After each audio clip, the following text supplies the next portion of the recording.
In this video, I'm going to show you how to make the thumb hole. So what we're going to want to do is we are going to want to take the gusset stitches that are between the two markers and put them onto a piece of waste yarn. And then we're going to cast on stitches so that when we do our next row going over the top, we'll have new stitches there, leaving a hole that the thumb can go through. What was tricky on this for me, because I've never done a mitten like this before, was that the gusset had to be centered on the beginning of round so that you did not have a right or a left mitten, that it was ambidextrous. So that means that it's a little tough to take these stitches off.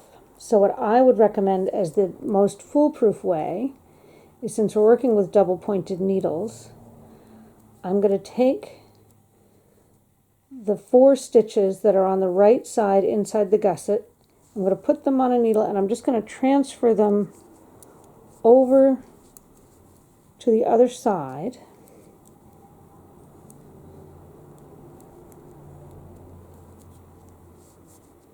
And then I'm going to take a piece of tapestry yarn, a piece of any old yarn on a tapestry needle.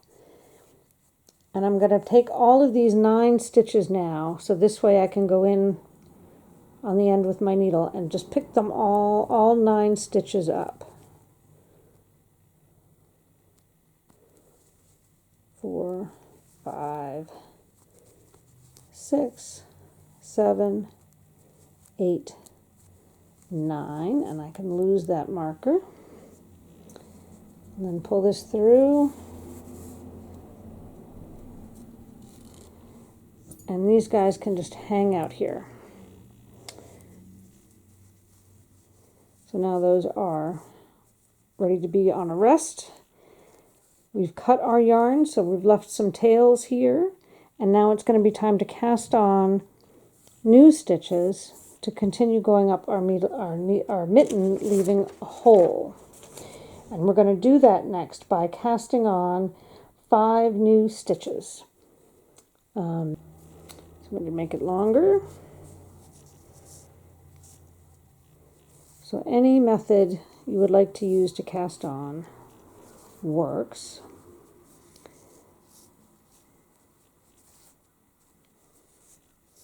So I've cast on 5 stitches, and I'm going to put a marker in here, and then I'm going to cast on 4 more.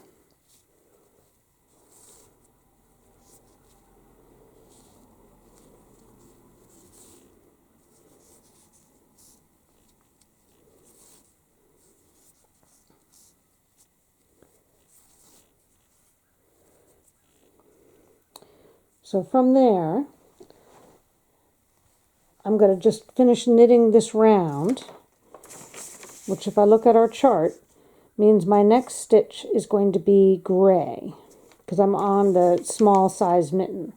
It's a little different in the other sizes. You don't have to do colors on this round, but in this one, it happens to hit that way. So we're going to start off just as if we would normally knit and pick up our contrast color. So I'm going to stick a gray one on there. And then I'm going to pick up the working yarn that's attached to the main color here.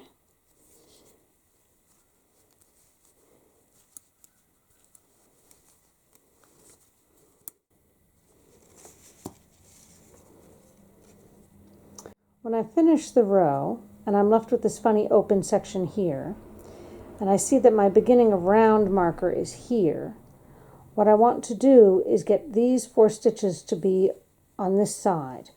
So rather than use my extra needle here, my working needle, I'm going to use my other holding needle to just bring these over. And this is, I'm sure, not the only way to do this, because it gives us a little sort of extra layer of stitches here, but it seemed to me the most straightforward, and it didn't matter. So now I can take that marker out. I have a new beginning of round. There's an extra layer here, but it's going to be right in the top of the thumb gusset, so we'll never see it. and we'll be ready to carry on knitting up the body of the hand. What you're going to do as you come in here is you're going to have a little decrease happening here and a little decrease happening here so that the mitten doesn't get too fat at the top. But those are going to work just as an SSK or a knit two together.